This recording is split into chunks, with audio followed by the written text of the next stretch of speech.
বীজ গুড় ঝুরগুলো ভাই, এটাই হচ্ছে। আমরা খেয়ে দেখি। একটু খেয়ে দেখি আমরা নাকি এই যে এটা ঝুরি গেছে ই আল্লাহ তো শক্ত হয়ে গেছে ওই তো ওটাই হবে বিস্কুট। এর মিক্সার করার সঙ্গে সঙ্গে ঢেল ফেলতে হবে হে রিয়াদ ভাই হুম। আপনি একটু খাই দেন ওই যে বিসমিল্লাহ তারের মতো লাগছে না হুম। ওটি গলাইলে আর তার থাকবে না রিয়াদ ভাই একটু খাই দেন মিক্সড করে ফেলাম। এই ভাই এটা তো এগুলা না তো মনে খান না আর কাম হবো না এটা। ওই সাদা ওখান থেকে নেন।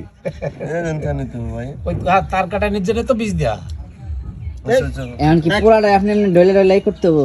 না না না না না তাহলে ঠিক আছে। তাহলে তো সম্পূর্ণ বীজ হয়ে গেল চকলেট আচ্ছা আচ্ছা আচ্ছা। না এটার চেয়ে আসলে সাদা যেটা বললো গুড়ি ভালো হয়। কি কোন এটা স্বাদ আছে এটা আলাদা সিস্টেম। ভাই এটা আপনি বেশি খাইতে পারবেন না আমি নিচ্ছিলাম তো।